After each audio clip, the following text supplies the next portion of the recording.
He's a player though, Pete. Nick Cherky's a real player. Oh I yeah, mean, there's a lot of class. clubs that are looking at him in the Premier League. At 21 years old, and Leon, with the financial state that Leon are in, there's going to be an opportunity for clubs to come in. He's a little stocky winger, and he's really strong. He's low centre of gravity. Yep. Scored at the weekend. I think he's got 6 goals this year. But listen, if Everton can pull off a transfer of that magnitude, that's a statement. But I think, like Pete said, there'll be a lot of clubs that are at the table looking for him. On to Newcastle, Paul. Do you think they'll make a strong push for Calmy and Kelleher in the summer? It seems like they haven't really been able to have the kind of service they thought from Nick Pope over the last year or two, and obviously a position they've looked at in this transfer window in January. Yeah, because I thought they were going to lose Dubravka to Al Shabab, Vitor Pereira's old club. And Al Shabab, of all the teams in the Saudi Pro League, they're the ones who need a goalkeeper. Edison's been linked heavily with the Saudi Pro League. You look at the top 4 or 5 clubs in the Saudi Pro League, they would all take Edison in. They've all got decent goalkeepers, but none of the goalkeepers at that level are top level. So I think for Dubravka going to Al Shabab, that was a real opportunity for him to go there. But Eddie Howe realised that Nick Pope, with his injuries, etc., they needed a very good backup. Nick Pope now, he's crept up, he's 32. His contract expires at the end of next season, but I don't think Kelleher is an improvement on Nick Pope. I think Pope is a top-class goalkeeper. You know what you're going to get from him. There's been criticism of him labelled at him with his feet and been able to play out from the back. Newcastle are not heavily reliant on that. The way that they play, they mix it up. The distribution from the back is very different. So I think with Nick Pope, they've got a top-class goalkeeper. I think that what you look at with Newcastle is whether they're going to extend his contract. He has to come in now and play a number of games. We know that Dubravka's done extremely well. He's been heavily linked with moves elsewhere.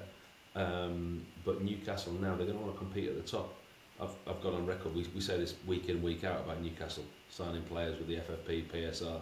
It annoys me, but he's 26. Do you bring a goalkeeper in at that level to compete with Nick Pope? Is Nick Pope going to be happy playing second fiddle or competing for a number 1 spot with Kelleher? I think Kelleher needs to go somewhere now and be a number 1. If he's going to go to Newcastle now, listen, it's personal opinion, it's personal choice. If Eddie Howe thinks Kelleher's a better goalkeeper than Nick Pope, then yeah, he's a great option. But does he play out from the back? Does he play the same way as what managers want to do? No, which is why Liverpool have not kept him.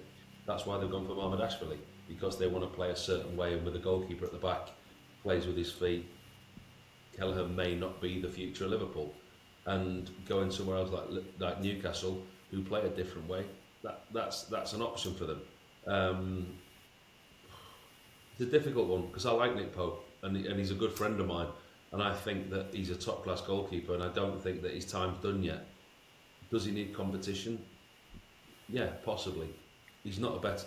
Dubravka's not a better goalkeeper than Nick Pope. Nick Pope's a better goalkeeper than Dubravka, but at the moment he's in good form, and Pope has been out injured for a long time.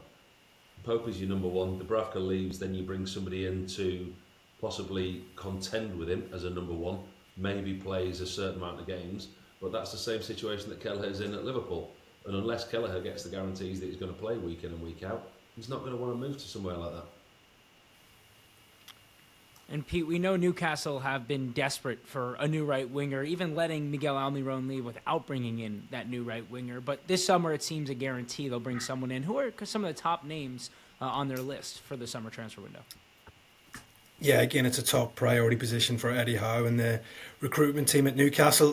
They were linked with a number of players in the summer, didn't do anything. Again, there was links in January, but they decided to keep their powder dry and use that money from the sale of Almiron and to go out there and maybe have a bit more manoeuvrability in the transfer window in the summer. I think probably the top name right now would be Johan Bakayoko of PSV Eindhoven, the Belgian international. They considered signing him in January, but there was no way that PSV were open to selling him while they were still in the Champions League and competing for the Dutch title this season as well. But I'm sure they'll revisit that one in the summer, especially as Bakayoko is coming into the end of his contract in 2026. So this summer could be the last real opportunity for PSV to cash in on Bakayoko. So you're probably looking around 35 to 40 million pounds, I think, for Bakayoko in the summer. And that would be well within Newcastle's price range, I think. Brandon Buemo's been another name that's been linked. It would be a dream signing for Eddie Howe because he's so versatile, can play anywhere across that front three, and obviously his Premier League proven as well. But I think if Mbeumo does end up leaving Brentford this coming summer, I think there'll be a number of clubs ready to sign the Cameroon international as well. So Newcastle could find it difficult to maybe compete with those other clubs as well. So yeah, I think Bakayoko probably the top target right now, and probably the one most viable due to PSV probably having to sell in the summer and his price tag as well, because Mbeumo probably looking at £50 million plus for him. And as I said, the competition for his signature will be pretty intense in the summer, because you'll have a lot of the big boys, Arsenal, Liverpool, all looking at Bryan Mbeumo as well if he does decide to leave Brentford. Over to Manchester City, What about Paul. his wages, Bernardo Pete? Silva Can will. Newcastle stomach his wages? Sorry. Sorry, the internet's not great. Pete, can Newcastle stomach his wages and Mbeumo? Could they take that? They could do the wages. I don't think that would be an issue. He won't be on loads at Brentford, but obviously if he does move in this summer, he will be getting a pretty hefty price or wage rise. There's no doubts about that, and he'd be fully deserving of that. I think he's one of the best attacking players in the Premier League right now as well. Newcastle have some big earners already at the club. You've got the likes of Anthony Gordon on big money. If Callum Wilson was to leave, that would free up a lot of wages as well. Kieran Trippier is on a good contract as well. So I don't think wages would be the issue in any pursuit of Bryan Mbeumo. It's probably going to be price tag that Brentford want from him, and just I think the competition for his signature. You'll have some top clubs looking at him and who can maybe offer Champions League football.